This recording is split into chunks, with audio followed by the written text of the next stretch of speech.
हे नमः। गुरुवे गौरचन्द्राय राधिकायस्तदालये कृष्णाय कृष्णभक्ताय तद्भक्ताय नमो नमः। नमो विष्णुपादाय राधिकाय प्रियात्मने श्रीमद्भक्तिवेदान्त नारायणीति नामिने। श्री कृष्ण चैतन्य प्रभु नित्यानंद श्री अद्वैत गदाधर शिवासादि गौर भक्त वृंद। हरे कृष्णा कृष्णा कृष्णा हरे हरे, राम राम हरे हरे। मैं सर्वप्रथम अपने गुरुपाद पद्म परमाराध्यतम नित्रीला प्रविष्टमं विष्णुपाद अष्टतर शत श्रीमद् भक्ति वेदांत नारायण गोस्वामी महाराज जी के चरण कमल में अनंत तथा राधा विनोद बिहारी जी के चरणों में आनंद करें।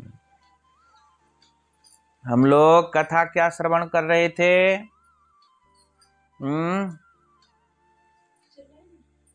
हाँ, क्या क्या किया?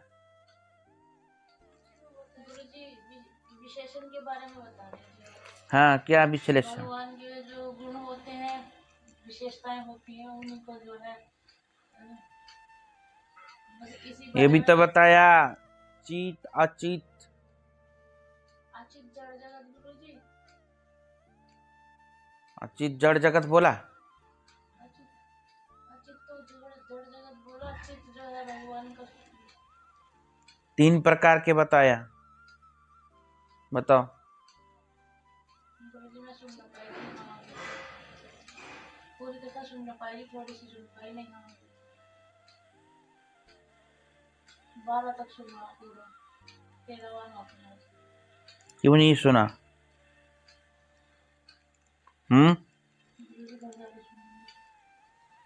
तो फिर आज भी नहीं सुनना, घर जाके सुन लेना है।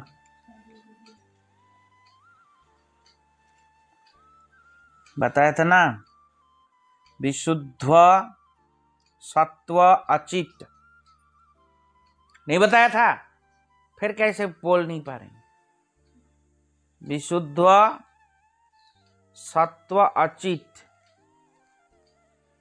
मिश्र सत्व अचित और शून्य सत्व अचित, नहीं बताया? तो कैसे नहीं बता पा रहे?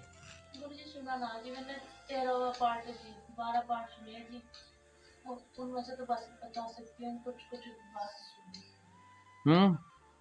शून्य सत्व अचित क्या है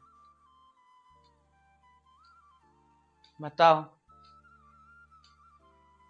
माया जगत,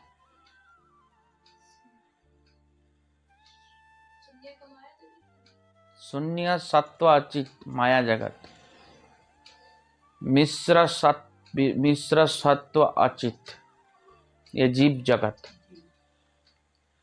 अशुद्ध सत्व अचित ये भगवान के लोक। माया जगत और जीव जगत अलग अलग है। ये इतने दिन से क्या सुना? माया जगत तो मतलब जिसे भगवान, मतलब जो हम संसार में जो रम जाते हैं वो चीज। संसार में रम नहीं जाता, ये ब्रह्मांड ही माया जगत है। पागल,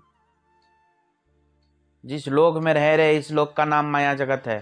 और जीव जगत क्या है फिर गुरु जी? जीव भी तो हम जीव है इस जगत में, तो जीव जगत और माया जगत एक हुआ। मार खाएंगे ना, समझ में आ जाएगा। माया जड़ है, जीव चेतन है। जीव और माया एक कैसे हो गया? मतलब जी जो गुरु जो अलग है माया से, अलग है, जो माया में बंधे हुए हैं, जैसे हम हैं तो हम माया में हो गए, मैं तो ऐसे सोच रही हूँ, और जैसे आप हो मतलब मुक्त जीव। बेवकूफ है क्या? इतने दिन से सुनाया नहीं? चित जगत, जीव जगत और माया जगत नहीं सुनाया? कितने बार सुनाया? बकवास कर रही, सुनती है ही नहीं कथा ढंग से। माया जगत ये जगत को कहते हैं, समस्त जगत को कहते हैं, पूरा ब्रह्मांड को एक ब्रह्म, ये जो ब्रह्मांड है ऐसा अनंत करोड़ ब्रह्मांड को भी माया जगत कहा जाता है।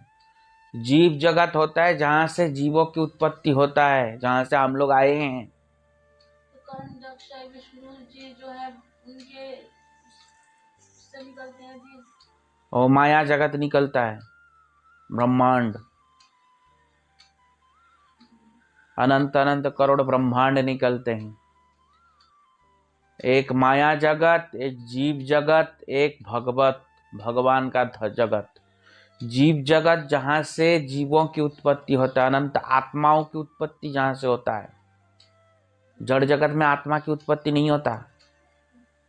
जड़ जगत में तो जड़ शरीर होता है, आत्मा इसमें प्रवेश होता है तब जाकर के इसमें चलायमान होता है। आत्मा की उत्पत्ति जहां होता है उसको तटस्थ शक्ति कहते। कितनी बार बताया नहीं?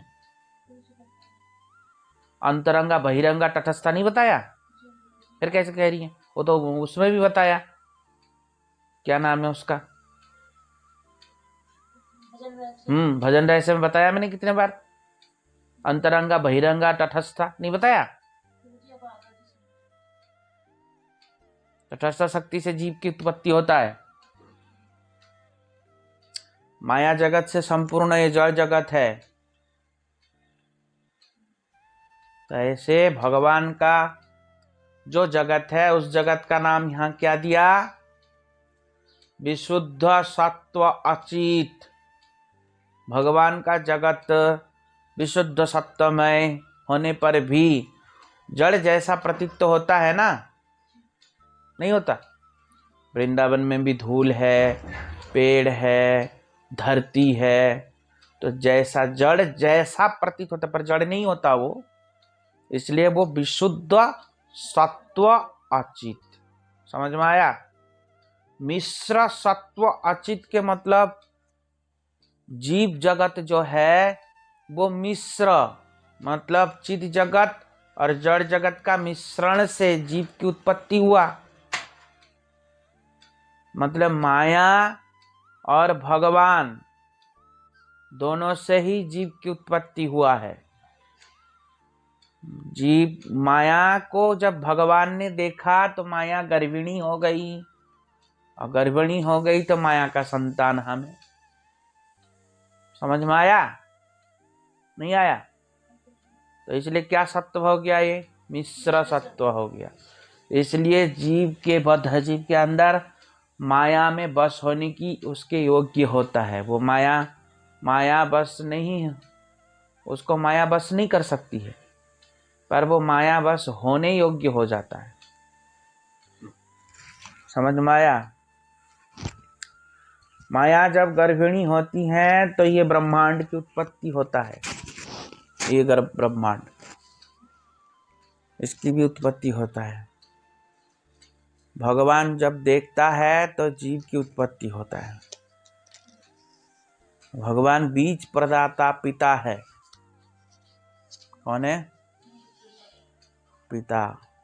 और माया माता है। समझ में आया? तो जड़ और चित जगत का मिश्रण ही जीव जगत है। किसका? जड़ और चित जगत का मिश्रण ही जीव जगत है, जहां से जीवों की उत्पत्ति है। इसलिए उसको क्या कहा? क्या बताया था? विशुद्ध सत्व और मिश्र सत्व और अचित शून्य सत्व। विशुद्ध सत्व अचित, मिश्र सत्व अचित, शून्य सत्व अचित। जीव का भी लोक होता है जहां से जीव की उत्पत्ति होता है। वो भी एक जगत होता है पूरा। जैसे ये जगत है ना, ये जगत कैसा है? पेड़ पौधा से सब भरा हुआ है ना। ऐसे जीव का भी एक जगत है।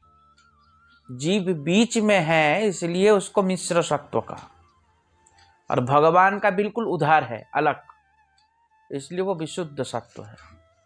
और जड़ भी जगत बिल्कुल अलग है, इसलिए ये शून्य है। शून्य मतलब इसमें चित्त का वैशिष्ट है ही नहीं, इसलिए इसको शून्य कहा। शुद्ध सत्व में चित्त का वैशिष्ट ज्यादा है। क्या है? चित्त का वैशिष्ट ज्यादा, इसलिए उसको शून्य सत्व अचित। और मिश्र सत्व में चित्त की वैशिष्ट थोड़ा मिश्रित हुआ है। क्या हुआ?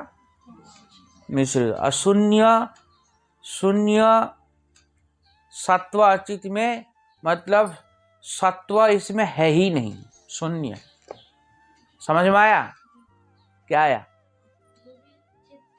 शुद्ध सत्व जो है जीव जगत में मतलब थोड़ा है, इसलिए मिश्र सत्व हुआ। शून्य में कुछ नहीं है इसलिए वो शून्य है, और वैशिष्ट नहीं है इसलिए शून्य मतलब क्या है? पूरा ही जड़ है। मतलब आदि से अंत तक ये जड़ ही जड़ है। तो सब कुछ, पर सब कुछ जड़ है। सब कुछ जड़ है। समझ में आया? है सब कुछ। तो बता रहे हैं जड़ है ना? शून्य नहीं है। शून्य है। शून्य मतलब वो जड़ है। तो जड़ है, जड़ है। शून्य के मतलब क्या है? शुद्ध सत्व नहीं है। हाँ, शुद्ध सत्य नहीं है, पर वो जैसे लकड़ी है, ये जड़ है पर ये रहेगी नहीं। क्या कहा इसमें? शून्य सत्व, सत्व है ही नहीं इसमें। सत्व मतलब चेतन नहीं है। चेतन नहीं है, वो जड़ है। हाँ तो वही बता रहा हूं ना, सुन तो ढंग से सुनो। मिश्र सत्व में उसमें चेतनता है। हाँ, वो तो जीवात्मा है सब। वो जगत भी चेतनता है। हाँ, जैसे ये जगत है ऐसा जीव का भी एक जगत है जहां से जीव की उत्पत्ति होती है। वो जीव शक्ति जो है। हाँ, जो जीव शक्ति को जब देखते हैं तब जीव की उत्पत्ति होता है। भगवान जब देखता है तो जीव जगत को, तब जीव की उत्पत्ति होता है। हाँ, समझ में आया? तो उसमें चेतनता है। कौन से जगत में? जीव जगत में है चेतनता। और माया जगत में बिल्कुल चेतनता नहीं है। समझ में आया? नहीं आया? और शुद्ध सत्व जो अचित है उसमें पूर्ण चेतनता है। उसमें क्या है? पूर्ण चेतनता है। वो पूरा चिन्मय है। अचित जैसा प्रतीत होता है पर अचित नहीं है वो, इसलिए वो शुद्ध सत्व अचित। समझ में आया? नहीं आया? क्या आ गया? तो ये एक का ही है, ये माता रामाचार्य जी का ही है। जी का अलग है, हम जी का यूके शिष्टाद्वैतवाद का सिद्धांत है ये। समझ में आ गया? अब बता रहे हैं परिणाम बात स्थूल सूक्ष्म चित अचित ये दोनों ब्रह्म के शरीर है। जो स्थूल जगत है वो भी भगवान की शरीर है, सूक्ष्म जो है वो भी भगवान की शरीर। सृष्टि से पूर्व अर्थात प्रलय काल में यह दोनों ब्रह्म के सूक्ष्म शरीर के रूप में वन में लीन पक्षी भांति नाम रूप विभाग शून्य होकर ब्रह्म में अभिन्न रूप से अवस्थान करते। अब क्या कह रहे हैं? ये जो स्थूल जगत है, इसको कौन सा जगत कहते हैं? स्थूल जगत। ये स्थूल जगत या जो माया जगत है, ये माया जगत भी भगवान का रूप माना गया है। क्या माना गया? भगवान का रूप माना गया है। तो कैसा है ये? कह रहे हैं जिस समय प्रलय हो जाता है उस समय भगवान के अंदर ही अवस्थान करता है। नहीं बताया कितनी बार? जब प्रलय होता है भगवान के अंदर समस्त ब्रह्मांड घुस जाता है। जब भगवान के एक पलक झपकाते हैं तो अनंत करोड़ ब्रह्मांड उनके निश्वास में घुस जाते हैं। और फिर जब श्वास छोड़ते हैं, पलक खोलते हैं, तो अनंत करोड़ ब्रह्मांड फिर निकल जाते हैं। ऐसा होता है। समझ में आया? तो इसलिए ये सब प्रलय काल में क्या करते हैं? ये सब भगवान के अंदर अवस्थान करते हैं। इसलिए ये भी भगवतमय है। ऐसा दर्शन करना चाहिए कि माया जगत भी भगवान का ही एक प्रकार का शरीर है। समझ में आया? स्थूल और सूक्ष्म, चित अचित दोनों ही, चित्त भी भगवान की शरीर, अचित भी भगवान की शरीर रूप में मानना चाहिए, ऐसे कह रहे हैं। ये लोग मानते हैं, रामानुजाचार्य जी के सिद्धांत है। हाँ। वह संकुचित होने पर स्वयं अविकृत है। तात्पर्य यह है कि ब्रह्म के उपादानात्मक अर्थात जगत और जीव के रूप में परिणति के द्वारा उनमें स्वभाव में कोई अंतर नहीं आता।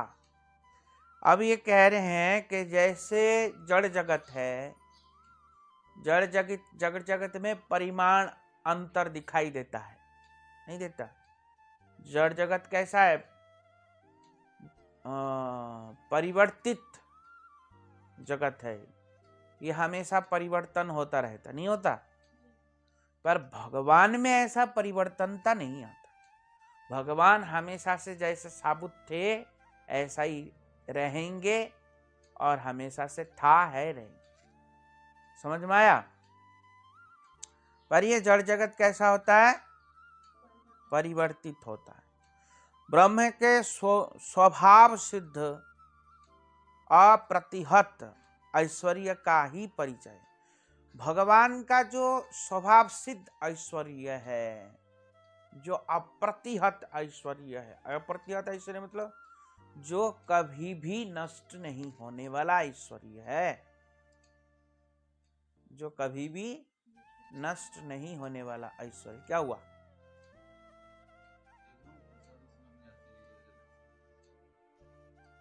जो कभी भी नष्ट होने वाला नहीं होने वाला ऐश्वर्य है, ऐसा ऐश्वर्य का ही ये प्रकाश है। मतलब भगवान का एक ऐश्वर्य का ही माया जगत का भी प्रकाश है।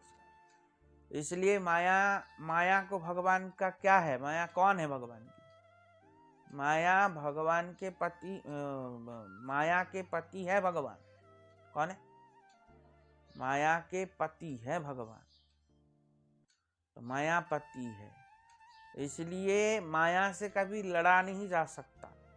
मम माया दुरत्तया, भगवान ने कहा ये किसकी माया है? मेरी। ममो माया, ममो माया दुरत्तया मामे ब यजंती मायाम ये तान तरंति ते। जो मेरा यजन करता है, भजन करता है, माया उसको नहीं पकड़ती। मायाम ये ताम तरंति, माया से पार पाने का एक ही उपाय है कि माया का भजन करो, कृष्ण का भजन करो। कृष्ण का भजन करने से माया गुरु बहन हो जाएगी, और गुरु बहन होने से क्या गुरु भाई को कष्ट देगा? समझ में आया कि माया किसकी चली है? भगवान की। तो कृष्ण के चेले बन जाओगे, पत्नी कष्ट देती है, बहन कष्ट। फिर माया क्या बन जाएगी? गुरु बहन बन तो कष्ट नहीं देगी। समझ में आया? तो मायाम एताम तरंतिते। जब कोई व्यक्ति कृष्ण का आराधना करते हैं तो माया से वो तर जाते हैं, तो इसलिए ऐसा कह रहे हैं। अब रामानुजाचार्य का मत में उपासना एवं विविध पर भक्ति रूप ज्ञान बता रहे हैं। क्या बता रहे हैं? विशेष्योत्पादकः सर्वोक्त हर रूपचीय मान ज्ञान पूर्वकम कर्म अनुगृहीत भक्ति योग एवं अथोयुक्तम भवता पराशरणे वर्णाश्रम इति। समझ में आ गया? क्यों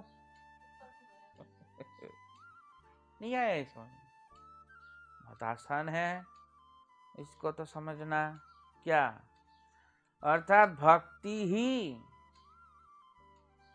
अतिशय प्रिय, क्या कह रहे, भगवान के अतिशय जो प्रिय वस्तु है वो क्या है, भक्ति।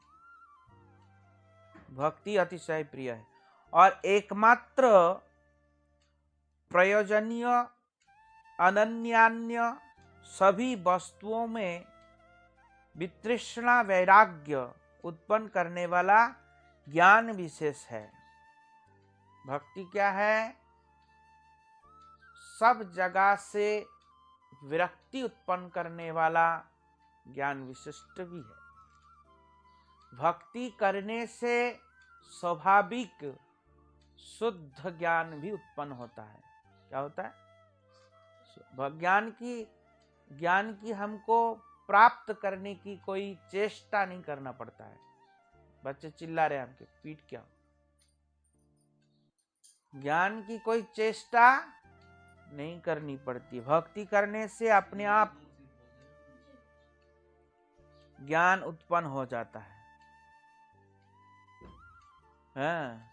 वैराग्य उत्पन्न करने वाला ज्ञान विशेष है। उस भक्ति से युक्त आत्मा के द्वारा ही भगवान वर्णनीय है। अब भगवान कैसे वर्णनीय होता है, बोलते वैराग्य उत्पन्न करने वाला ज्ञान विशेष है। भक्ति क्या क्या करती है, ज्ञान भी उत्पन्न करती है और वैराग्य भी उत्पन्न करती है। भक्ति का ऐसा प्रभाव है। और ऐसे भक्ति से भगवान क्या होता है, बोलते वर्णनीय, भगवान को प्रसन्न होते हैं ऐसे भक्ति, और उसी के द्वारा ही भक्तों को प्राप्त होते हैं। उसी भक्ति के द्वारा भक्तों को प्राप्त होते हैं। पूर्व कथित निरंतर संबंध युक्त ज्ञान पूर्वक कर्मानुगृहित भक्ति योग ही इस प्रकार के परम भक्ति रूपी ज्ञान का उत्पादक है। अब भक्ति कैसे करनी चाहिए, देखो पागल आदमी भक्ति नहीं कर सकता, कर सकता है? इसलिए ज्ञान तो होना चाहिए। ज्ञान मतलब क्या, समझता, अन्याविलासति सीता शून्य ज्ञान कर्म आदि अनावृत। ज्ञान कर्म आदि से अनावृत होना चाहिए। ज्ञान कर्म नहीं रहना चाहिए ऐसा नहीं कहा, समझ में आया? भक्ति ज्ञान कर्म से ढका हुआ होना नहीं चाहिए, पर ऐसा नहीं कहा कि ज्ञान होना ही नहीं चाहिए, ऐसा नहीं कहा। अगर किसी को ये ज्ञान नहीं रहेगा कि धतूरा खाने से क्या होता है, वो तो धतूरा खा के मर जाएगा, नहीं मर जाएगा? तो ज्ञान तो होना चाहिए। तो उसी प्रकार यहाँ कौन सा ज्ञान होना चाहिए, तो बता रहे हैं संबंध ज्ञान होना चाहिए ना। भक्ति हम करेंगे, भगवान के साथ हमारा क्या संबंध है, तो ये संबंध ज्ञान होना चाहिए। और संबंध युक्त ज्ञान पूर्वक कर्मानुगृहित भक्ति योग। संबंध युक्त ज्ञान होने से फिर कर्मा अनुगृहित, फिर भक्ति का क्रिया हम करेंगे, उसी को कर्म कह रहे। क्या कह रहे? कर्म कह रहे। फिर भक्ति को क्या करेंगे, भक्ति के क्रियाओं को पालन करेंगे ना, तो कर्म ही तो हुआ। हमारा कर्म क्या है, भक्ति के क्रियाओं को पालन करना हमारा कर्म है। क्या है? तो इसलिए कर्मानुगृहित भक्ति योग ही इस प्रकार से परम भक्ति रूपी ज्ञान का उत्पादक है। भक्ति ऐसा करने से परम भक्ति रूपी ज्ञान का उत्पादक भी होता है। भगवान पराशर ने वर्णाश्रम चरवता श्लोक में इस प्रकार कहा है, यथोदित क्रम ऋण भक्ते एकलभ्य एव भगवत बोधायन टंक द्रमीण गुहुदेव। बोलते ये सब ने जो किया, अर्थात यह सिद्ध पथ कर्म के अनुसार गृहीत है। ये जो सिद्ध पथ है इसको कैसे प्राप्त करेंगे? कर्म के अनुसार प्राप्त करेंगे। कैसा कर्म? भगवत भक्ति रूपी क्रिया रूपी कर्म। समझ में आया? अब हम रोज सुबह मंगलारती में उठते हैं, भगवान की आरती करते हैं, सेवा करते हैं, पूजा करते हैं, भोग बनाते हैं और उनका माला करते हैं, माला जप करते हैं। तो ये सब हमारा क्या है? भक्ति क्रिया ही तो है। तो इसी को कर्म कह रहे हैं। क्या कह रहे हैं? कर्म। कर्म के अनुसार गृहीत है और यथोचित क्रम से परिणित भक्ति के द्वारा ही प्राप्त होता है। अब भक्ति करते करते क्रम अनुसार धीरे धीरे उस भक्ति को हम प्राप्त करते हैं। साधन भक्ति करते करते भाव भक्ति को प्राप्त करते क्रम अनुसार। कैसे? सबसे पहले श्रद्धा, फिर साधु संग, फिर भजन क्रिया, फिर अनर्थ निवृत्ति, फिर निष्ठा, फिर रुचि, फिर आसक्ति, फिर भाव। भाव मतलब वही भाव भक्ति। भाव मतलब क्या है? भाव भक्ति। तो पहले साधन भक्ति करेंगे, फिर उसके बाद भाव भक्ति होगा। तो इसमें कह रहे हैं पहले कर्म अनुग्रहित भक्ति करेंगे, मतलब साधन भक्ति। कर्म अनुग्रहित भक्ति मतलब साधन भक्ति। और फिर जाके भक्ति को प्राप्त करेंगे, मतलब क्या? भाव भक्ति को प्राप्त। समझ में आया? द्वारा प्राप्त होते हैं एवं भगवान बोधायन, टंक, द्रमिड़, गुहुदेव, करहिदी, भारुचि आदि विष्ट महाद्वय गण ने इस अनिध्य सुंदर पंथा का ही अनुमोदन किया है, इस पंथा का अनुसरण किया है। कहते हैं ना, महापुरुषेण गतस्स पंथा। महापुरुष लोग जिस रास्ते पे गए उसी रास्ते से हमको भी जाना चाहिए। तो यहाँ पे बता रहे ये लोग भी इसी क्रम अनुसार ऐसे भक्ति को प्राप्त किया। तो हमको भी ऐसे क्रम अनुसार ऐसा जाना चाहिए। कौन कह रहे हैं? रामानुज आचार्य कह रहे हैं ऐसा। समझ में आया? अर्थ विशिष्ट श्रुतियों द्वारा यही निर्दिष्ट पंथा है।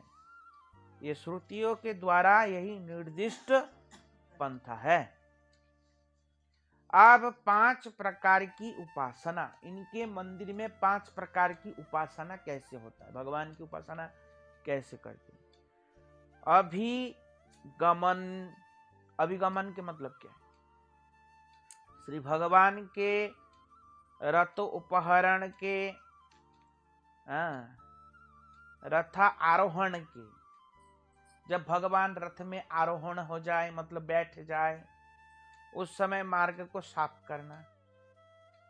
मार्ग को साफ करना लोग करते ना, झाड़ू लगाते सामने भगवान के, तो मार्ग को साफ करना। मंदिर में झाड़ू पोछा करना, मंदिर में लेपन करना, मंदिर की सेवा करना, ये क्या हुआ? अभिगमन। क्या है? अभिगमन, उपासना। ये क्या है? उपासना। 5 प्रकार का उपासना में ये भी एक उपासना है। तो अभिगमन। फिर क्या है? फिर है उपादान। उपादान किसको कहते हैं? उपासना पहले हुआ, फिर क्या नाम है? उपादान।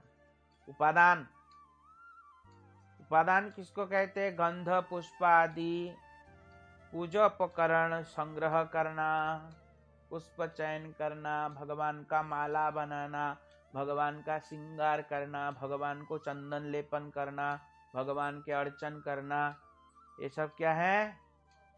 उपादान उपासना है भगवान का।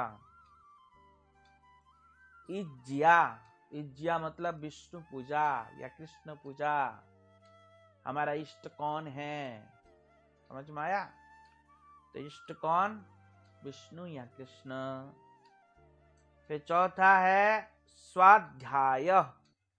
फिर स्वाध्याय करना चाहिए, अर्थ को समझकर मंत्र जप करना चाहिए। मंत्र जप कैसे करना चाहिए? मंत्र के अर्थ को समझ के मंत्र जप करना, ये स्वाध्याय है। क्या है? वैष्णव सूक्त,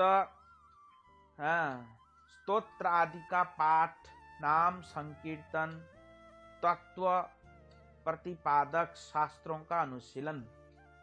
तत्व प्रतिपादक शास्त्रों का शास्त्र अनुशीलन से लेकर के मंत्र जप करना, नाम संकीर्तन करना, अपना स्वमंत्र जप करना, सब ये सब क्या है? स्वाध्याय है। ये सब क्या है? स्वाध्याय। तो ऐसा स्वाध्याय करना चाहिए, मंत्र समझ के भगवान का नाम जप करना चाहिए। फिर क्या है? भगवत अनुसंधान। फिर क्या है? भगवत अनुसंधान। 5 हो गया ना? कितना हो गया? अर्थात उत्कंठा के साथ भगवत भक्ति का आचरण, जिससे भगवान को प्राप्त किया जा सके, ऐसा भक्ति करना चाहिए उत्साह से, जिस भक्ति से भगवान को क्या कर सके?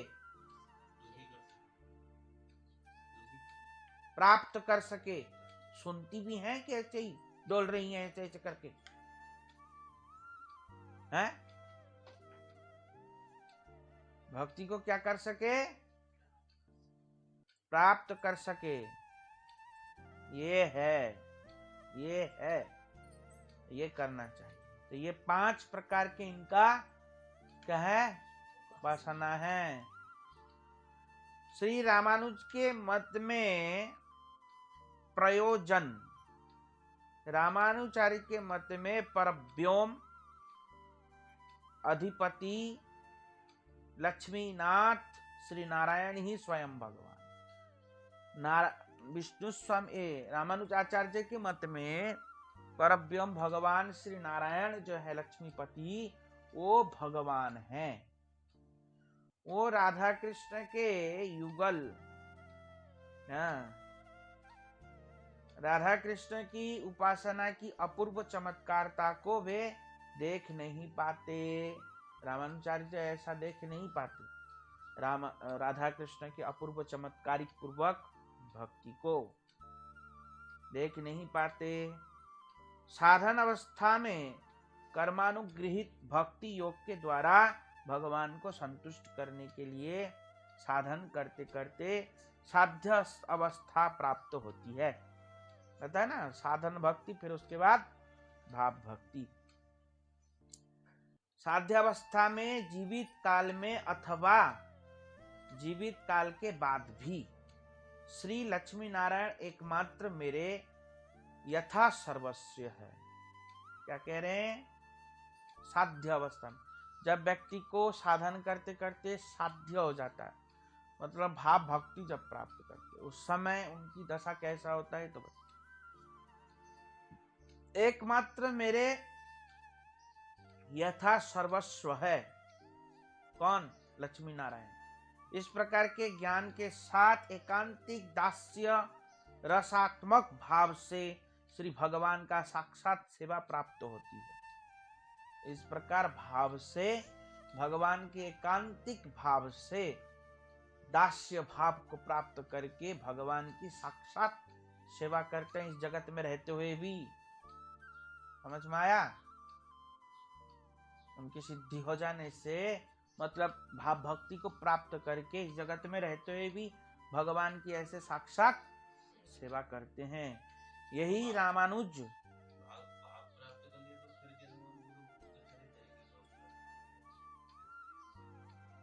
क्यों नहीं रहेंगे? क्यों? हमारे गुरु जी का भाव नहीं आया? रहे नहीं? हमारे गुरु जी का आया, पर बहुत ही ज्यादा हो गया। ऐसा नहीं होता। आप नहीं बता रहे 1-1.5 साल के अंदर? हाँ, तो स्थायी हो जाने से ना। 5%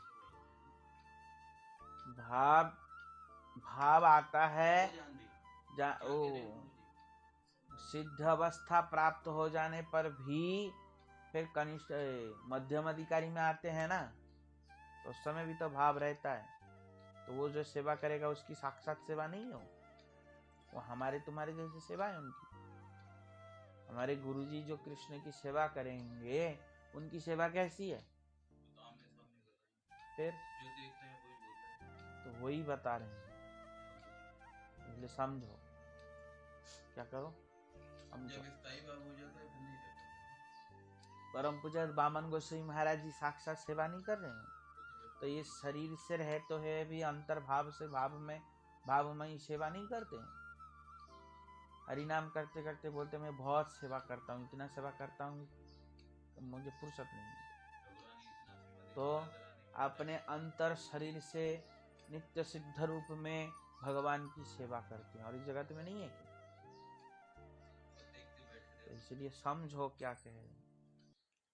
क्या कह रहे हैं? साध्य अवस्था में क्या होता है? साक्षात रूप से लक्ष्मी नारायण की सेवा करते हैं, दास भाव को ग्रहण करके। यतिराज रामानुज ने इस सभी गूढ़ विषयों को अपने गद्यत्रय नामक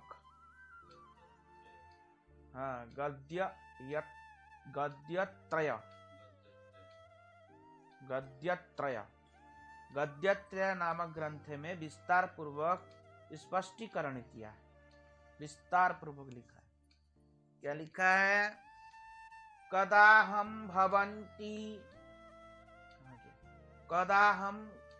भगवंतम नारायणम समनाथम मम कुलदेवतम मम कुलधनम मम भोग्यम मम मातरम मम पितरम मम सर्वम साक्षात करवाणी चक्षुषा कदाहम। क्या कह रहे हैं? कभी ऐसा होगा, भवंतम मैं, भगवान नारायण के मम नाथम मेरे नाथ है। भगवान नारायण कौन है? मेरे नाथ। मेरा कुल के देवता, मेरा कुल के धन, मेरे कुल के सर्वस्व भोक्ता कौन है? मेरे प्रभु नारायण।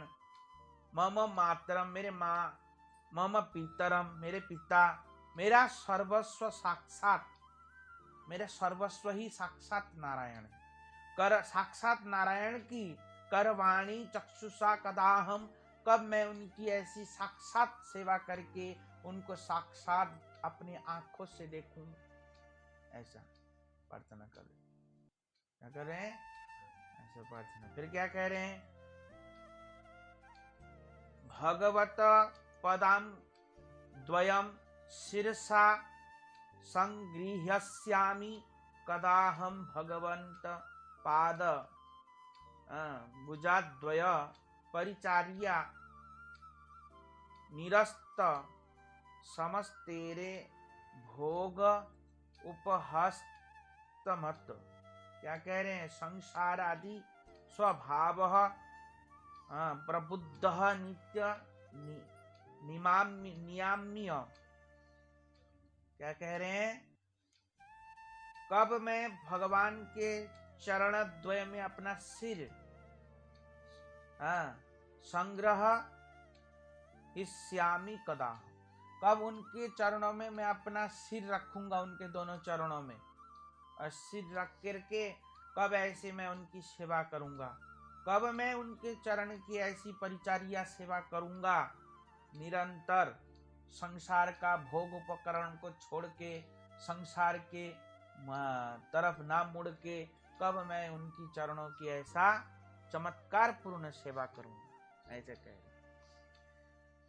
हैं। और फिर क्या कह रहे हैं? भगवत परिचारिया की आशा को वर्धित कर, इसी आशा द्वारा तथा उनके चरण कमलों की वर्धित कृपा द्वारा भगवान की असीम उपस्थित होकर दूसरे ही श्री लक्ष्मी देवी सहित, दूर से ही लक्ष्मी देवी सहित, दूर से ही देखेंगे लक्ष्मी देवी सहित सैयासन पर सुखपूर्वक विराजित है श्री गरुड़ आदि सेवित भगवान और उनके समस्त परिवार सहित श्रीमते नारायण नमः ये सब मंत्र इत्यादि बोल के कब मैं उनको प्रणाम करूंगा, ऐसा कब मेरा सौभाग्य होगा, ऐसे कह रहे हैं। पुनः पुनः पाठ करके अत्यंत संभ्रम और नियम से सिर झुकाकर बड़ा खड़ा रहूंगा। मैं वहां क्या करूंगा, खड़ा रहूंगा। उस समय भगवान पार्षद गणों में नायक प्रधान स्वरूप द्वारपालों को कृपा पूर्वक मुझे स्नेह से भरी दृष्टि से देखेंगे। उनके पार्षद लोग आके मुझे स्नेह भरी दृष्टि से देखेंगे और जाने पर तथा उनके द्वारा भली भांति अभिनंदित होने पर मैं उनका ही अत्यंत प्रिय बनकर भगवान के समीप उपस्थित होकर जाऊंगा। कब मैं भगवान के सामने ऐसा उपस्थित होऊंगा, कब मुझे द्वारपाल अपने स्नेह भरी नेत्रों से मुझे लेके जाएंगे भगवान के पास, और मैं भगवान के समीप जाके कब उनको ऐसे साक्षात दर्शन करूंगा। शक्ति संपन्न मूल मंत्र से उपासना करते हुए मुझ एकांतिक को अत्यंतिक परिचर्या करने के लिए स्वीकार करे, इस प्रकार की याचना द्वारा स्वयं को भगवान को निवेदन करूंगा। मैं ऐसे याचना सहित प्रार्थना करके भगवान को निवेदन करूं। कब ऐसा, साक्षात ऐसा सेवा करूंगा। ये कौन कह रहे हैं, रामानुचार्य कह रहे हैं। तो पीछे चला गया, बताए क्यों नहीं, सोती रहेगी तो कैसे बताइए। आवाज भी गया होगा, पता नहीं यहाँ चला गया है? कब ऐसा सेवा करूंगा, ऐसे कह रहे हैं। समझ में आ रहा है। और फिर क्या कह रहे हैं, अब रामानुचार्य के प्रपन्नामृत का एक दो चार उपदेश है, बहुत सुंदर सुंदर बता रहे हैं। रामानु आचार्य कतिपय उपदेश। स्वदेशकस्य कैकर्यो वैष्णवस्य च, कह रहे स्वयं को दास मानकर अपने गुरुदेव और वैष्णवों के दास्यों को सम्मान रूप से सम्मान करते हुए उनका सर्वदा सेवा करनी चाहिए। गुरुदेव और वैष्णवों के क्या समझना चाहिए, हम दास हैं। कौन है, दास। ऐसा दास समझ के उनकी सर्वदा सेवा करनी चाहिए। पूर्वाचार्यों के वचनों में विश्वास रखना चाहिए। जो पूर्व आचार्य हैं जितने, ये सब आचार्यों के वचनों में विश्वास होना चाहिए। ये सत्य कह रहे, झूठ नहीं, ऐसा। और फिर क्या कह रहे हैं, इंद्रियों के दास बनकर दिन रात व्यतीत मत करना। अपने उपदेश दे रहे हैं, क्या कह रहे हैं, इंद्रियों का दास बन के दिन रात व्यतीत मत करना। परमार्थ शास्त्र के अतिरिक्त अन्य शास्त्र साधारण शास्त्र है। जो परमार्थ भक्ति पूर्ण शास्त्र है वो शास्त्र ठीक है, और अन्य शास्त्र क्या, साधारण, ऐसा मानना है। उनमें कभी भी आसक्त मत रहना। साधारण शास्त्र के प्रति जानने की इच्छा तक भी नहीं होना चाहिए मन में, ऐसा कह रहे हैं।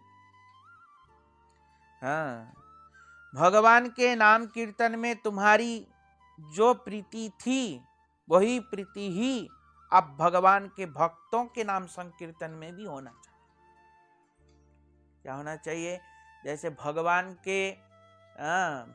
के नाम संकीर्तन में जैसा रुचि है, ऐसे उनके भक्तों की भी नाम संकीर्तन में रुचि होना चाहिए।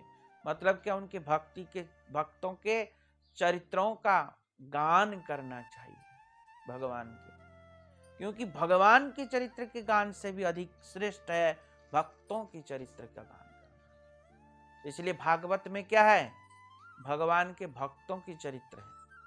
भगवान का तो बहुत कम है, ज्यादा भागवत में भक्तों की चरित्र है। किसकी चरित्र है, भक्तों का चरित्र है, इसलिए वो भागवत है। समझ में आया। तो इसलिए यहाँ पे कह रहे हैं कारणम भगवत। अब कह रहे हैं महाभागवत जनों का चरणाश्रय ही भक्ति प्राप्ति का एकमात्र कारण है। महाभागवत का चरणाश्रय नहीं करने से भक्ति प्राप्त नहीं होगा। भक्ति प्राप्ति कैसे होगा? महाभागवत का चरणाश्रय करने से। और महाभागवत जानकर दृढ़ रूप से उनकी सेवा करनी चाहिए, उनकी अवज्ञा नहीं करनी चाहिए। उनकी अवज्ञा करेंगे तो भक्ति कभी प्राप्त होगा ही नहीं। क्या नहीं होगा? भक्ति कभी भी प्राप्त नहीं होगा। जिस प्रकार बुद्धिमान पुरुष भी विषयों में आसक्त रहने से विनष्ट हो जाते हैं, जिस प्रकार कोई बुद्धिमान पुरुष है पर अगर विषय में अगर आसक्त है तो विनष्ट हो जाते हैं। अपने शरीर की उसको खाने पीने पहनने उसको हाँ, मतलब जितना जरूरत है उतना लो, जितना शरीर को जरूरत है विनष्ट नहीं हो जाता है। कोई बुद्धिमान है और भोगों में लिप्त हो जाए तो पागल हो जाएगा। क्या हो जाएगा? धीरे धीरे पागल हो जाएगा। ज्यादा भोगेंगे। हाँ, तो इसलिए बुद्धिमान होने पर भी वो पागल हो जाएगा। तो इसलिए कह रहे विनष्ट हो जाता है। उसी प्रकार विष्णु और वैष्णवों का दासत्व त्याग करने से मनुष्य मात्र विनाश को प्राप्त करता है। उसी प्रकार विष्णु और वैष्णवों का त्याग मात्र से ही उसका विनाश हो जाता है। क्या हो जाता है? विनाश। वैष्णव के सेवा में उपाय बुद्धि को छोड़कर बुद्धिमान व्यक्ति सर्वदा उपाय बुद्धि करेंगे। उपाय बुद्धि छोड़ के उपाय बुद्धि करेंगे। हाँ, जो यह विचार करते हैं कि वैष्णव की सेवा के द्वारा अन्य कोई फल भी प्राप्त होता है। कोई विचार करेंगे वैष्णव की सेवा हम कर रहे हैं, हमको धन मिले, हमको पुत्र मिले, हमको धनम देहि, पुत्रम देहि, यशो देहि, पत्नीम देहि, मनोरथाम पूर्णम देहि, ये सब जो कामना करता है, नहीं समझ में आया? जो ये सब संसार की कामना बोलते, ये सब फल भी मिलता है ना, इसलिए वैष्णव की सेवा कर रहे हैं। उनकी इस प्रकार की बुद्धि को उपाय बुद्धि कहते हैं। कौन सी बुद्धि? उपाय बुद्धि। और जो यह विचार रखते हैं कि बहुत सुकृतियों के फल से ही वैष्णव की सेवा प्राप्त होती है, उनकी बुद्धि को उपेय और उपाय और उपेय, ये उपेय है और वो जो था उपाय था। उपाय मतलब फल प्राप्त होगा, तो वो दुर्बुद्धि संपन्न व्यक्ति है, उसका कल्याण ही होगा। तो जो लोग वैष्णव की सेवा करके, भक्तों की सेवा करके संसार की लालसा करता है, उनका कभी कल्याण नहीं होगा। वो अधम पापी, उसका कभी कल्याण हो ही नहीं सकता। अपने आप हो रहा हो तो उसको कंट्रोल करना चाहिए। इसलिए कथा सुननी चाहिए। कथा में क्या बोल रहे हैं? दुष्ट लोग जो होते हैं वो कथा ही नहीं सुनते, उनको अच्छी नहीं लगती। संसार में इतना रमा रहेगा, हजारों घंटा पड़ा रहेगा, सड़ता ही रहेगा। इतने अनंत काल से सड़ सड़ के मर मर के आ रहे हैं, और फिर भी यहाँ आ जाएगा तो उसको लगेगा कि बहुत घंटा हो गया, बहुत पूरा दिन ही हो गया। क्या ऐसा लगेगा? नहीं समझ में आया? मंदिर में आएगा तो और संसार में सड़ता ही रहेगा, मरता ही रहेगा, तब भी उसको लगता नहीं कि इतना दिन हो गया। यहाँ सड़ी तो रहा है, अनंत काल तक, अनंत जन्मों तक कर रहा है वही काम, फिर दोबारा आ गया मरने वही काम करने।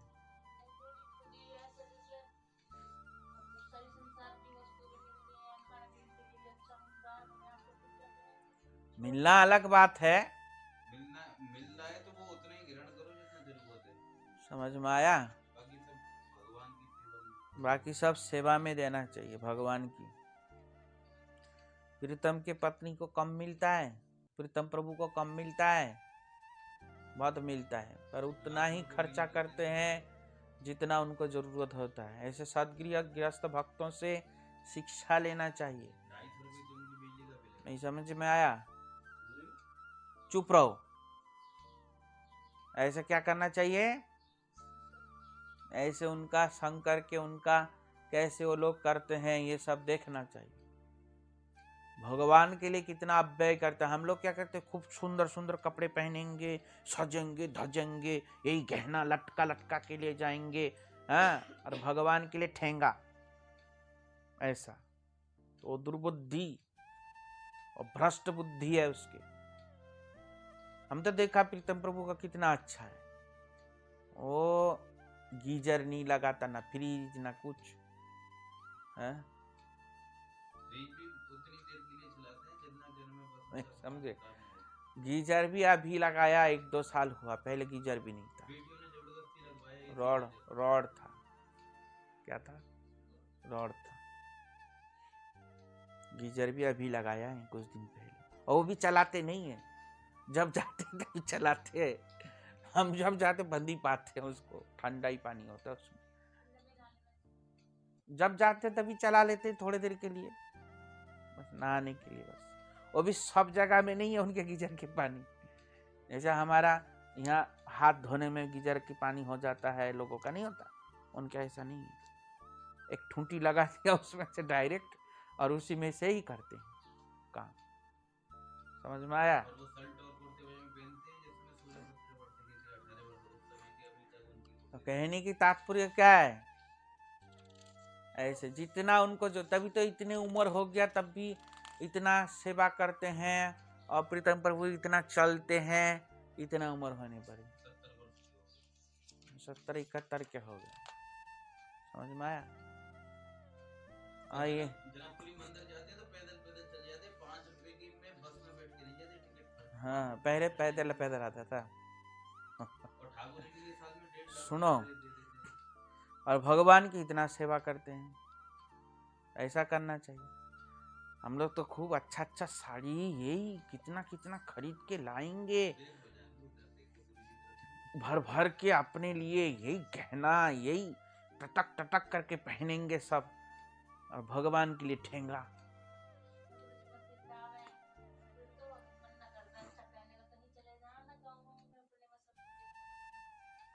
नहीं समझ में आया? तो ऐसा, और इनको देखो, तो इसलिए कह रहे हैं उपाय बुद्धि नहीं होना चाहिए कि ये फल मिलेगा हम सेवा करेंगे तो, और वही फल मिल के ही रह जाएगा, आगे नहीं बढ़ेगा। समझ में आया? तो इसलिए दुर्बुद्धि होता है उन लोगों का जो कथा नहीं सुनता, जिनकी कथा के प्रति आसक्ति नहीं है, रुचि नहीं है। उसमें बताया भागवत में अधम पशु है। वो क्या है? नहीं, सुखदेव परीक्षित महाराज जी ने कहा, बोलते हैं वो कृतघ्न है। कृतघ्न किसको कहते जानता है? पशु को अधमरा करके जो छोड़ता है, मार के खा जाता है उनको, ऐसा घृणित दुष्ट दुराचारी है वो, ऐसा कह रहे हैं परीक्षित महाराज जी। उन लोगों का हो सकता है ऐसे मधुरमयी भगवान की कथा में रुचि ना हो, जो ऐसा पापी है।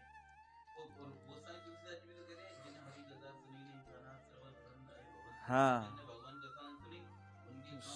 सांप के बिल के समान है। तो कथा सुनने की इच्छा नहीं, रुचि नहीं। हाँ, और काम के लिए बोलो किसी को पैसा मिलेगा, देखो रात को ही खड़ा हो जाएगा, और कथा सुनने के लिए आएगा नहीं। चाहे कोई भी बोल दे, गुरु बोल दे, वैष्णव बोल दे, भगवान आके भी बोल दे, उन लोगों का कभी उद्धार नहीं होगा। ऐसे दुर्बुद्धि आ चुका है। कथा में आ भी जाते तो मन नहीं रहता, मन भी रहता तो ध्यान नहीं रहता। नहीं समझ में आया? तो अभी क्या कह रहे हैं? पुष्प, चंदन, तांबुल आदि सुगंधी द्रव्यों को अपनी भोग वासना रूप रुचिकर कार्यों में कभी भी व्यवहार ना करे। पुष्प, चंदन, हाँ, तांबुल, सुगंधित वस्तु, ये कभी भी अपने भोग उपकरण के लिए व्यवहार नहीं करना चाहिए। ये भगवान का है, भगवान का निर्माल्य रूप में ग्रहण करना श्रेयस्कर है। भगवान के निर्माल्य आदि ग्रहण करना मतलब क्या? उनका प्रसाद रूप में ग्रहण करना। क्या करना? उनके प्रसाद रूप में ग्रहण करना। ठीक है, ऐसे कह रहे हैं। ये तो बहुत बड़ा है। अन्य देवताओं का कीर्तन सुनकर आश्चर्यचकित नहीं होना चाहिए। अन्य देवी देवता के कीर्तन सुन के वो हो कितना अच्छा लग रहा है, कितना अच्छा शिव जी का गा दिया, सत्यम शिवम सुंदरम, हे भगवान, ऐसे ऐसे नहीं होना चाहिए। अधम पापी ऐसा जो होता है। अब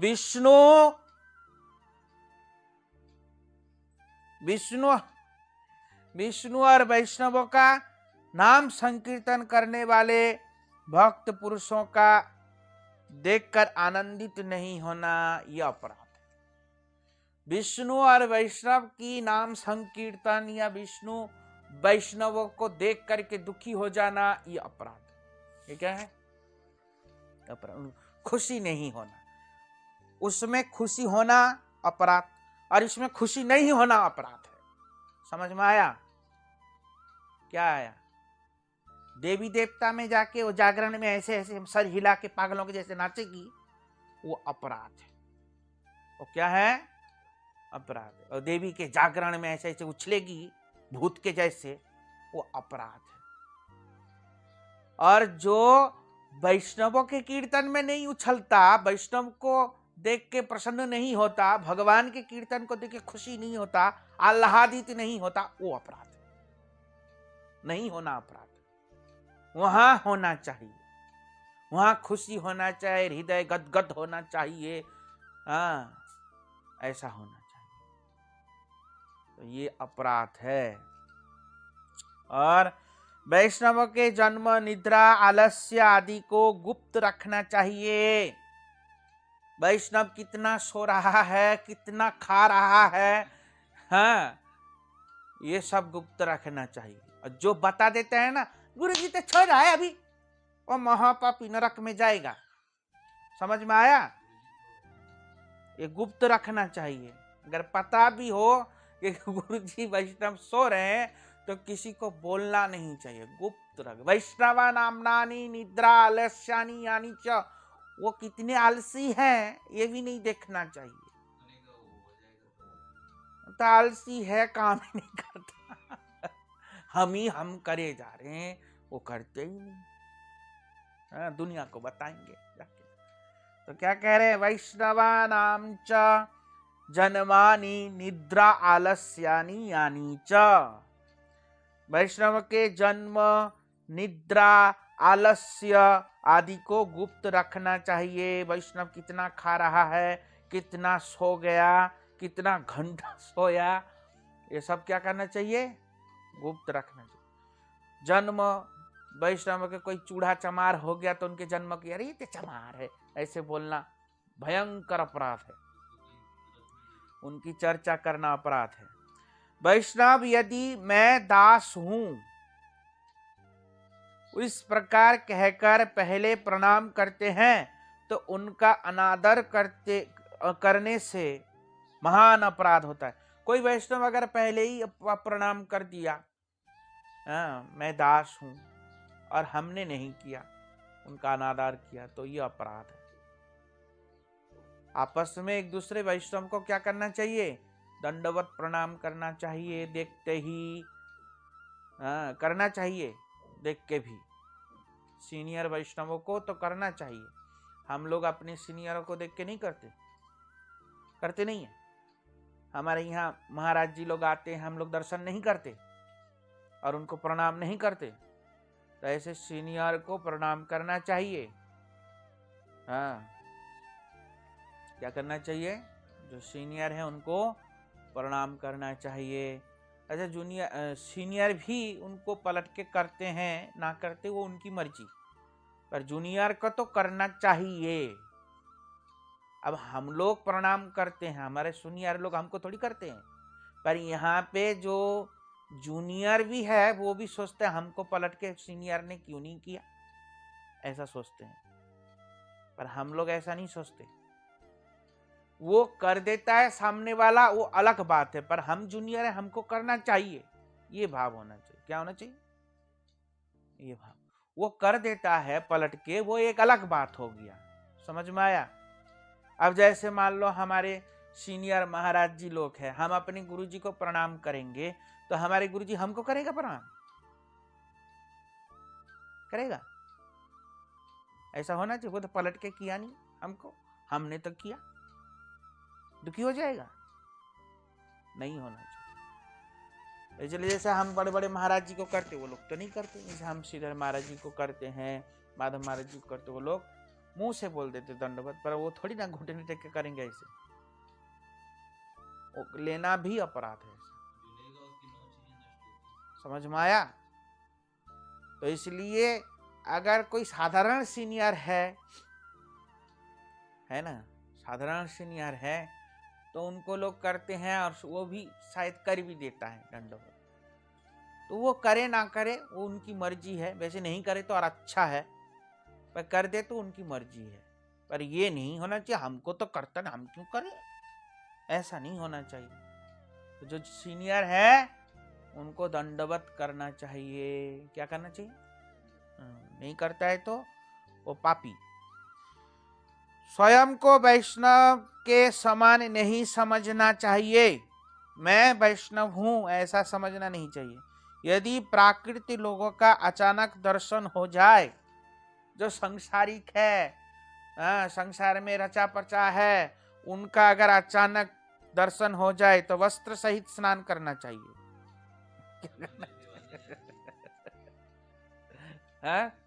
वस्त्र सहित स्नान करके वैष्णवों के चरणामृत पान करना चाहिए। क्या करना चाहिए?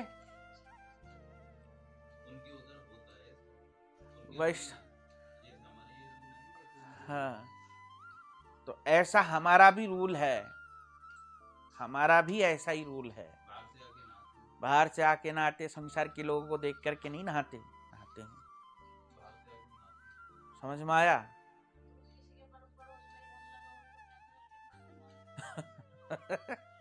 तो उनका मुंह मत देखो सुबह सुबह उठ के। हाँ हाँ, उनको मत देखो। समझ में आया? इस पर उनका स्नान करना चाहिए कपड़े सहित, वैष्णव का चरणामृत फिर पान करना चाहिए। फिर क्या कह रहे? समस्त पापों को हरण करने वाले भगवान श्री हरि के पवित्र प्रसाद में कदापि उच्चिष्ट बुद्धि नहीं रहना चाहिए। भगवान के महाप्रसाद में भगवान के उच्चिष्ट ऐसा नहीं समझना चाहिए।